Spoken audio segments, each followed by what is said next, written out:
Welcome to TN science world. 8ஆம் வகுப்பு ஆங்கில வழி கல்வியிலே பயிலும் மாணவரை வரவேற்பதிலே டிஎன் சயின்ஸ் வேர்ல்டு பெருமகிழ்ச்சி அடைகிறது. Today we see the continuation part of the lesson 21 in 8th standard science crop production management. 21 2.5 weeding களை நீக்கம் என்கின்ற பகுதியிலிருந்து இன்றைய காணொளி ஆரம்பமாகிறது. In the agriculture field, many other undesirable plants may grow naturally along with the main crop. The undesirable plants are called as weeds. The removal of weeds is called weeding. Weeding is an important process because weeds compete with the crop plants for the nutrients, sunlight, water, space and other resources. It results in the undernourishment of crop and leads to low yield. It is mandatory to remove the seeds from the field to achieve the expected yield. Farmers adopt many ways to remove weeds and control their growth. Some of them are explained below. விவசாய நிலத்திலே முக்கியமான பயிர் வகைகளுடன் பல விரும்பத்தகாத தாவரங்களும் வளரலாம். இந்த விரும்பத்தகாத தாவரங்களை களை என அழைக்கப்படுகிறது. களைகளை நீக்கும் செயல் முக்கியமான செயலாகும். ஏனெனிலே களை தாவரங்கள் ஊட்டப்பொருட்கள், சூரிய ஒளி, நீர், வளரிடம் மற்றும் பிற ஆதாரங்களுக்காக பயிர் தாவரங்களுடன் போட்டியிடுகின்றன. இதனால் பயிர்களுக்கு கிடைக்கும் ஊட்டச்சத்து குறைந்து விளைச்சல் குறைகிறது. எதிர்பார்த்த விளைச்சலை அடைவதற்கு நிலத்திலிருந்து களை நீக்கப்படுதல் அவசியமாகும். விவசாயிகள் பல்வேறு வழிமுறைகளை மேற்கொண்டு களைகளை நீக்கி அவற்றினுடைய வளர்ச்சியை கட்டுப்படுத்துகிறார்கள். அவற்றிலே சில முறைகள் நமக்கு இங்கு தெளிவாக விளக்கப்பட்டுள்ளது. At first we see the mechanical methods, இயந்திர முறைகள். This is the most common method in which weeds are destroyed physically. Hand pulling or weeding with the help of weeding hoe is the oldest and most efficient method for controlling weeds. இயந்திர முறையானது களைகளை நீக்க பயன்படும் ஒரு பொதுவான முறையாகும். களைக்கொத்தியின் உதவியுடன் கைகளால் களைகளை அகற்றுதல் ஒரு பழமையான களை எடுத்தல் முறை. இது களைகளை கட்டுப்படுத்துவதற்கான ஒரு சிறந்த முறையாகும். இந்த டெய்லேஜ் மெத்தட், உழுதல் முறைகள். It is one of the practical method of destroying weeds of all categories. Weeds are buried in the soil and also exposed to sun heat by deep plugging. இது அனைத்து வகையான களைகளையும் அழிப்பதற்கான ஒரு செயல்முறையாகும். ஆழமாக உழுவதன் மூலம் களைகளை மண்ணில் புதைக்கப்படுகின்றன அல்லது ஆழ உழுதல் மூலம் சூரிய வெப்பத்திலே உலர்த்தப்படுகின்றது. Then crop rotation. It is the method proper rotation of crops is followed for controlling crop associated and parasitic weeds. இந்த சுழற்சி முறையிலே பயிர் சார்ந்த மற்றும் ஒட்டுண்ணி வகை களைகளை கட்டுப்படுத்த முறையான பயிர் சுழற்சி பின்பற்றப்படுகிறது.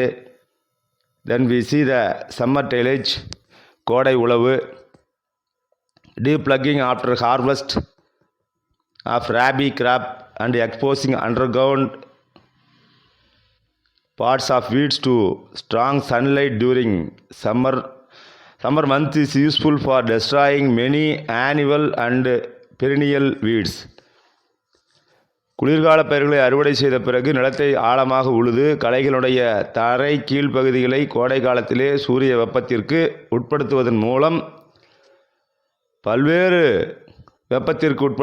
பல்வேறு ஓராண்டு மற்றும் பல ஆண்டுகள் வாழும் களைகளை நம்மால் அழிக்க முடியும். தென் பயாலஜிக்கல் வீட் கண்ட்ரோல், உயிரியல் களை கட்டுப்பாடு. It is the method of bio agents like insects and pathogens are used to control weeds. The objectives of biological control are not eradication but reduction and regulation of the weed population. இந்த முறையிலே பூச்சிகள் மற்றும் நோய் ஊக்கிகள் போன்ற உயிர்காரணிகள் களைகளை கட்டுப்படுத்த பயன்படுத்தப்படுகிறது. களைகளை அழித்தல் உயிரியல் கட்டுப்பாட்டின் நோக்கமாக இல்லாமல் களைத்தாவரங்களை முறைப்படுத்துதலும் குறைத்தலுமே இதனுடைய நோக்கமாக உள்ளது. Then the chemical method. Chemical methods are very effective in the certain cases and have great scope in weed control. The chemical used for killing the weeds or inhibiting their growth are called herbicides. The chemical are mixed with water and sprayed over the crops. வேதியியல் முறையிலே சில வகை களைகளை கட்டுப்படுத்துவதிலே மிகவும் திறன்மிக்கதாக உள்ளன. களைகளை கொல்வதற்கு அல்லது அவற்றின் வளர்ச்சியை தடுப்பதற்கு பயன்படும் வேதிப்பொருட்கள் களைக்கொல்லிகள் எனப்படுகின்றன. இந்த வேதிப்பொருட்கள் நீருடன் கலக்கப்பட்டு பயிர்கள் மீது தெளிக்கப்படுகிறது. Then more to know, there are over 30,000 species of weeds around the world.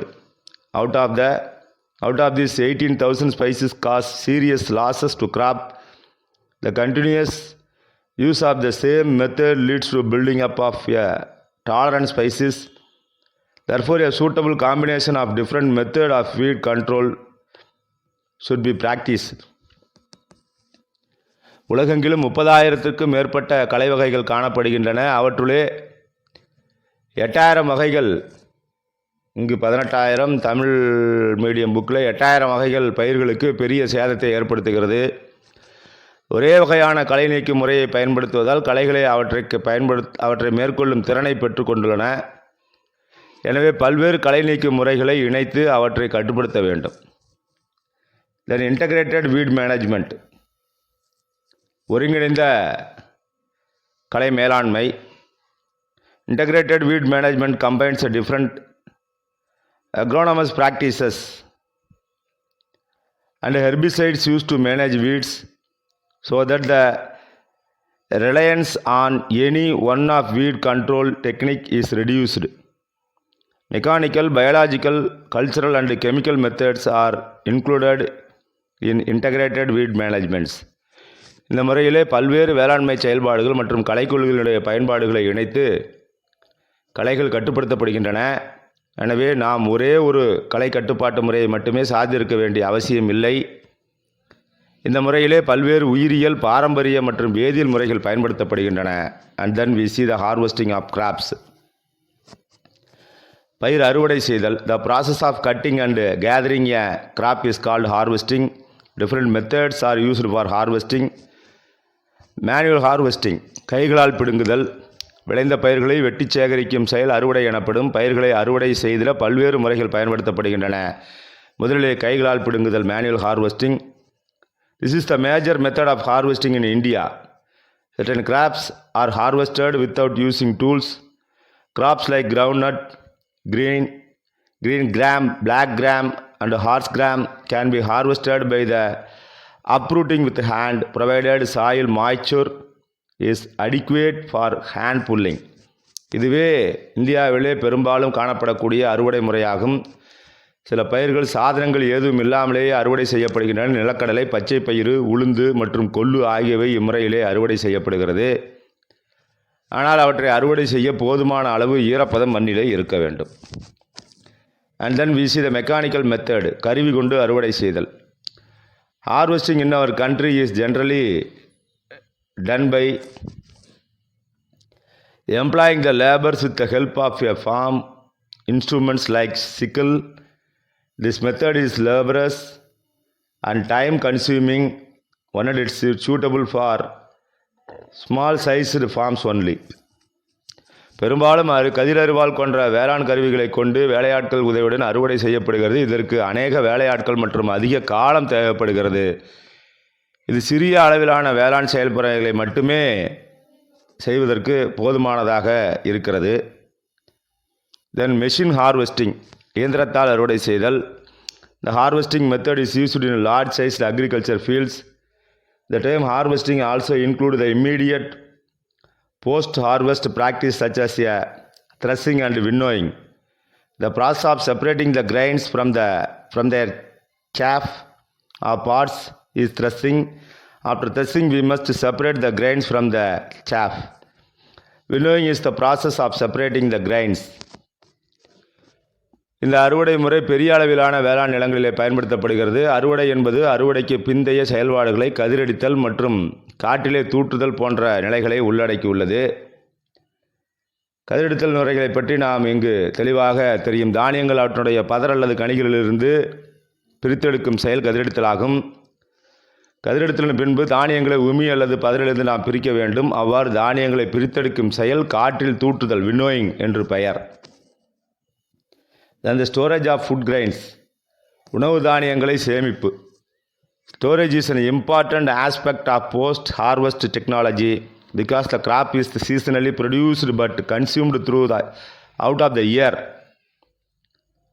Therefore, supply of produce has been maintained by proper storage. Before storing, harvested grains should be made free from moisture. All moisture in the stored grains will lead to the growth of microorganisms, so they need to dry in the sun before storing. Food grains are collected in gunny bags and then stored in godowns. Sloes and grains are used to the storage of grains. On large scale of chemical vapor are sprayed to minimize pests and insects in godowns. This is called fumigation. The stored grains are inspected from the time to time to make sure that they are free from disease and pests. In our country, grains are stored on a large scale of government-owned godown.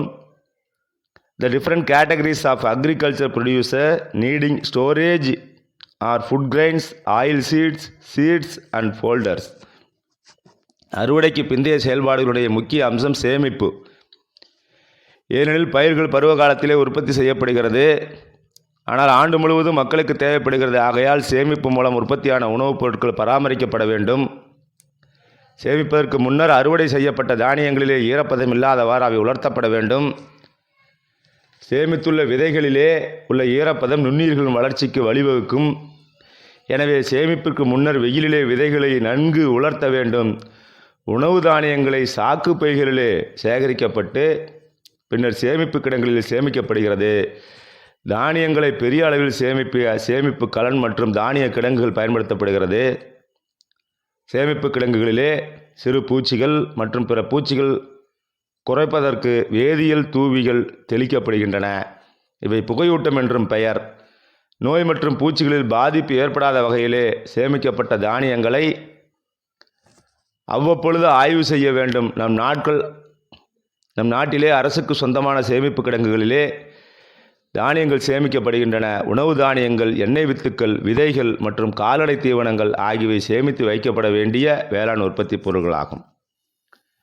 And then more to know, Food Corporation of India FCI was set up the 14th January 1965 at Chennai with the object of the distribution of the food grains throughout the country for public distribution system PDS and maintaining the satisfactory level of operational and buffer stocks of food grains to ensure national food security. Its capital is in New Delhi now.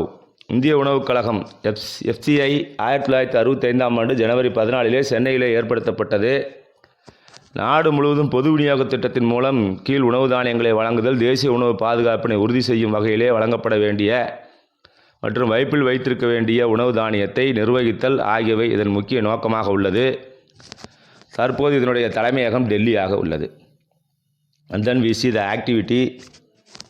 Visit food storage godown in your area and know about the methods followed to preserve the food. Also discuss in the classroom about the importance of preserving and protecting food grains. உங்கள் பகுதியிலே உள்ள உணவு தானிய சேமிப்பு கிடங்கினை பார்வையிட்டு உணவு தானியங்களை பாதுகாக்க அங்கு பின்பற்றப்படும் முறைகளை அறிந்து கொள்ள, உணவு தானியங்களை பதப்படுத்தல் மற்றும் பாதுகாத்தலுடைய முக்கியத்துவம் பற்றி வகுப்பறையிலே மீதம் இருக்கக்கூடிய மாணவர்களோடும் ஆசிரியர்களோடும் கலந்துரையாடல் செய்ய வேண்டும் என்பது இதனுடைய activity. Then the rotation of crops, பயிர் சுழற்சி. Crop rotation is the planting a series of different crops in the same field following a defined order. Monocropping and mixed cropping are the two methods used to the crop production. Monocropping is a repeated planting of the same crop in the same field year after year. Mixed cropping is the cultivation of the two or more than two crops simultaneously on the same land without any pattern. ஒரே இடத்தில் ஒரு குறிப்பிட்ட கால வரிசையில் பல வகையான பயிர்களை வரிசையாக பயிரிடும் முறை பயிர் சுழற்சி முறை எனப்படும். ஒற்றை பயிர் வளர்ப்பு மற்றும் கூட்டு பயிர் வளர்ப்பு முறையிலே பயிர் வளர்ப்பு இரு முறைகளாகும். ஒற்றை பயிர் வளர்ப்பு முறையிலே ஒரே இன தாவரங்கள் ஒரே இடத்தில் அடுத்தடுத்த ஆண்டுகளிலே பயிரிடப்படுகிறது.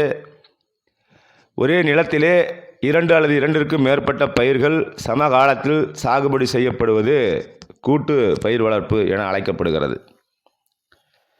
Then crop rotation has many advantages. Many crop like leguminous may have positive effect on succeeding crop in the rotation, leading to greater production overall. A shallow rooted gain crop, deep rotated cash crop and restorative crop, legume crop should be included in the rotation for maintaining the soil productivity. The leguminous crop should follow non-leguminous crop have atmospheric nitrogen to succeeding crops. It helps in maintaining a better balance of nutrients in the soil. Weed problem is less in intercropping system compared to their sole crop. பயிர் சுழற்சி பல நன்மைகளை கொண்டுள்ளது. லெகும் போன்ற பல பயிர்கள் பயிர் சுழற்சியிலே அடுத்தடுத்து பயிரிடப்பட்டு பயிர்களுக்கு சாதகமான விளைவுகளை ஏற்படுத்தி உற்பத்தியை அதிகரிக்கிறது. ஆழமற்ற வேருடைய பயிர்கள், ஆழமான வேருடைய பயிர்கள் மற்றும் மீண்டும் மண்வளத்தை புதுப்பிக்கக்கூடிய பயிர்கள் லெகும் ஆகியவற்றை பயிர் சுழற்சியிலே ஈடுபடுத்துவதன் மூலம் மண்ணினுடைய வளத்தை அதிகரிக்க முடியும். லெகும் அல்லாத பயிர்களை தொடர்ந்து லெகும் பயிர்கள் பயிரிடப்படுவதால் அடுத்தடுத்து வரும் பயிர்களுக்கு வளிமண்டல நைட்ரஜன் கிடைக்கிறது. மண்ணிலே நல்லதொரு கனிம ஊட்டச்சத்து சமநிலையை காத்திட இது உதவுகிறது. ஒற்றை பயிர் வளர்ப்பு முறையை கூட்டு பயிர் வளர்ப்பு முறையில் களைகள் குறைவாக உள்ளன என்பது இதனுடைய முழுமையான அர்த்தம். Then leguminous plants have a symbiotic relation with the rhizobium bacteria found in the root nodules of these plants. These plants have the ability to fix atmospheric nitrogen to their roots. With the help of this bacteria, the fruits of this plant are called leguminous. Example of legumes include alfalfa, clover, peas, beans, lentils, lupins, mesquite, carob, soy and peanuts. These plants are used to crop rotation to multiply soil nitrogen. Leguminous தாவரங்கள் நமது வேர் முடிச்சுகளிலே காணப்படும் rhizobium பாக்டீரியாக்களுடன் கூட்டீர் வாழ்க்கை வாழ்கின்றன. இந்த தாவரங்கள் வளிமண்டலத்திலே காணப்படும் நைட்ரஜனை நிலைநிறுத்தும் திறன் பெற்றவை. தாவரத்தினுடைய கனிகள் லெகுங்கள் என அழைக்கப்படுகிறது. குதிரை மசால், குளோவர், பட்டாணி, அவரை, மைசூர் பருப்பு, லுபின்ஸ், காரப் சோயா, வேர்க்கடலை போன்றவை இவற்றிற்கு உதாரணம். இந்த வகை தாவரங்கள் மண்ணில் நைட்ரஜனின் அளவை அதிகரிப்பதற்காக பயிர் சுழற்சி முறைகளிலே ஈடுபடுத்தப்படுகிறது. And then we see the seed bank, விதை வங்கி. Seed bank is the place where seeds are stored in order to preserve the genetic diversity. Seeds may be viable for hundreds and even thousands of years. Seeds bank are like seed libraries that contain valuable information about the evolution stages of plants. The Royal Botanical Garden located in Kolkata first started collecting seeds formally as seed bank. Seed bank were created to store native varieties of seeds. With this initiative, farmers have started preserving indigenous seeds and reducing their dependence on hybrid seeds from seed companies. The simple and healthiest method of seed storage is in the air-tight earthen pots. Navadhyana Seed Bank, a non-governmental organization located in New Delhi, conserves around 50,000 crop varieties with the primary focus on the preservation of the grain species. மரபு பல வகை தன்மைகளை பாதுகாத்திடுவதற்காக விதைகளை சேமிக்கும் இடம் விதை வங்கி எனப்படும். விதைகள் 100 ஆண்டுகளிலிருந்து 1000 ஆண்டுகள் வரை உயிரோடு இருக்கக்கூடிய விதை வங்கிகள் தாவரங்களின் பரிணாமத்தை தகவல்களை கொண்டு விதை நூலகம் போன்றவையாகும். கொல்கத்தாவிலே அமைந்துள்ள அரசு தாவரவியல் தோட்டம் முதன்முறையாக விதை வங்கிக்காக விதைகளை சேமிக்க தொடங்கியது. உள்ளூர் ரக விதைகளை சேமிப்பதற்காக இவை தோற்றுவிக்கப்பட்டன. விவசாயிகள் கலப்பின விதைகளுக்காக விதை நிறுவனங்களை சார்ந்திராமல் உள்ளூரில் கிடைக்கும் விதைகளை பதப்படுத்தி சேமிக்க ஆரம்பித்தனர். காற்று புகாத மண்கலன்களிலே விதைகளை சேமிப்பதே எளிமையான மற்றும் ஆரோக்கியமான விதை சேகரித்தல் முறையாகும். புதுடில்லியில் அமைந்துள்ள நவதானிய விதை வங்கி எனப்படும் அரசு சாரா நிறுவனம் தாவர இடங்களிலே பாதுகாப்பினை முதன்மையாக கொண்டு ஏறத்தாழ 50,000 பயிர் ரகங்களை பாதுகாக்கிறது. And then we see the more to know Acharya Jagadish Chandra Bose Indian Botanic Garden located in the Kolkata was earlier called Royal Botanic Garden. This garden exhibits a wide variety of rare plants and a total collection of over 12,000 specimens. The area of this garden spreads over 109 hectares. கொல்கத்தாவிலே உள்ள ஆச்சாரியா ஜெகதீஷ் சந்திர போஸ் இந்திய தாவரவியல் தோட்ட ஆராய்ச்சி நிலையத்திலே ஆரம்பத்திலே Royal தாவரவியல் தோட்டம் என்று அழைக்கப்பட்டது. இந்த தோட்டம் பல்வேறு வகையான அரிதான தாவரங்களையும் 12,000க்கும் மேற்பட்ட மாதிரி தாவரங்களையும் கொண்டுள்ளது. இது 109 ஹெக்டேர் நிலப்பரப்பு அளவுடையது. And then we see the seed balls, விதை பந்துகள். Seed balls are mixed of soil, compost and plant seed. These balls are thrown into the land areas with the monsoon set in. These planted seed balls will germinate into a seedling. Marking seed ball is step towards conserving the natural ecosystem. விதைப்பந்துகளை எனப்படுபவை மண், மட்கிய குப்பை மற்றும் தாவர விதைகளுடைய கலவையாகும். இந்த விதைப்பந்துகள் நிலப்பரப்பிலே வீசப்படுகிறது. வீசப்பட்ட விதைப்பந்துகள் மழைக்காலத்திலே நாற்றுகளாக முளைக்கின்றன. விதைப்பந்துகளை உருவாக்குதல் இயற்கையான சூழ்நிலை மண்டலத்தில் பாதுகாப்பதற்கு ஒருபடி நிலையாகும்.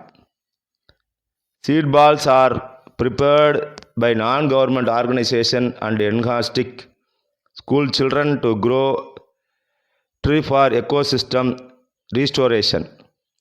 The concept of seed ball has a potential to increase tree cover and also to improve the awareness among the people about the conserving plants.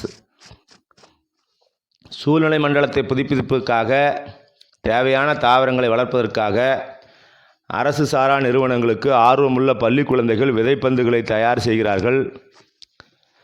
விதைப்பந்துகள் உருவாவது மரங்களுடைய எண்ணிக்கையை அதிகரிக்கும் திறனை கொண்டது. மேலும் மக்களிடையே தாவரங்களை பாதுகாப்பதற்கான விழிப்புணர்வை உண்டாக்குகிறது. And then we see the one activity. Take some seeds of the fruits you eat and mix it with compost. Add some clay with them and roll them into small balls. Allow them to dry under the sun for 2 or 3 days. Take these balls and drop them in a dry and arid areas. This will help to new plants to grow. You can throw those balls while you are traveling. This will help grow plants in areas where there is no plant cover. உண்ணக்கூடிய கனிகளுடைய விதைகளை எடுத்து மட்கிய குப்பையுடன் கலக்கவும். அத்துடன் சிறிதளவு களிமண் சேர்த்து சிறிய அளவிலான பந்து போல உருட்டி 2 அல்லது 3 நாட்களுக்கு சூரிய ஒளியிலே உலரச் செய்யவும். இந்த விதைப்பந்துகளை எடுத்து உலர்ந்த மற்றும் வறண்ட நில பகுதிகளை வீசவும். இது புதிதாக தாவரங்கள் வளர உதவும். நீ பயணம் செய்யும் போது இந்த விதைப்பந்துகளை ஆங்காங்கே எறியலாம். தாவரங்கள் இல்லாத இடங்களிலே தாவரங்களை வளர்ப்பதற்கு இந்த முறை உதவுகிறது. அடுத்ததாக ஹேர்லூம் சீட்ஸ், பாரம்பரிய விதை. An heirloom seeds is the seed of the plant that has been carefully cultivated and passed down through many generations. Heirlooms are usually planted in small isolated communities and they generally offer something of value to the grower. Heirloom seeds are also called organic seeds. The seeds are generally produced from open pollinated plants and they transfer their unique characteristics to descendants. Heirloom seeds are harvested, dried and stored so one can replant them in the following season. The goal of preserving heirloom seeds is to prevent any type of change due to outside influence. Most vegetable and flower varieties must be kept protected or isolated from other similar varieties during flowering to avoid cross-pollinating plants and mixing their genes. Some vegetable varieties are self-pollinated and are grown with virtually no danger of crossing. Synthetic fertilizer, herbicides or pesticides are not used for organic seeds, but conventional fertilizer, herbicides and pesticides are used. பல தலைமுறை மனிதர்களால் வளர்க்கப்பட்டு பராமரிக்கப்பட்ட தாவரங்களுடைய விதைகள் பாரம்பரிய விதைகள் என அழைக்கப்படுகிறது. பிற சமூகத்தினரிடம் இத்தாவரங்கள் வளர்க்கப்படுகிறது. மேலும் இவை அவர்களுக்கு பல்வேறு வழிகளில் உதவுகிறது. பாரம்பரிய விதைகள் கரிம விதைகள் எனவும் அழைக்கப்படுகிறது. இந்த விதைகள் திறந்த நிலை மகரந்த சேர்க்கை நடைபெறும் தாவரங்களிலே உருவாகின்றன. மேலும் தங்களது தனித்துவமான பண்புகளை அடுத்த சந்ததிக்கு இவை கடத்துகின்றன. அடுத்த பருவ காலத்திலே விதைக்கப்படுவதற்காக அறுவடை முடிந்த பிறகு இந்த விதைகள் உலர்த்தப்பட்டு சேமிக்கப்படுகின்றன. வெளிப்புற தாக்கங்களால் ஏற்படும் எந்தவித மாற்றங்களையும் தடுப்பதே பாரம்பரிய விதைகளை பதப்படுத்துவதன் நோக்கமாகும். பெரும்பாலான காய்கறிகள் மற்றும் மலர் வகைகள் பூக்கும் காலத்திலே அதே வகை தாவரங்களிலிருந்து பிரித்து பாதுகாப்பாக வைக்கப்பட வேண்டும். இதனால் தாவரங்களில் நடைபெறும் அயல்மகரந்த சேர்க்கை மற்றும் ஜீன்களில் ஏற்படும் கலப்பினத்தை தவிர்க்கலாம். சில காய்கறி வகைகள் தன்மகரந்த சேர்க்கை அடையக்கூடியவை, எனவே இவை உயிரின கலப்பின்றி தனித்தன்மையுடன் வளர்க்கப்படுகின்றன. செயற்கை உரங்கள், களைக்கொல்லி அல்லது பூச்சிக்கொல்லி கரிம விதை தாவரங்களுக்கு பயன்படுத்தப்படுவதில்லை. மாறாக பாரம்பரிய உரங்களை களைக்கொல்லிகள் மற்றும் பூச்சிக்கொல்லிகளுக்காக பயன்படுத்தப்படுகிறது என்கின்ற இந்த பாரம்பரிய விதை நிகழ்வோடு இந்த காணொளி நிறைவு பெறுகிறது. We will see again the next video. Until then, thank you so much. The continuation part of the lesson crop production management, third part video should be published. We will publish later. Until then, thank you so much.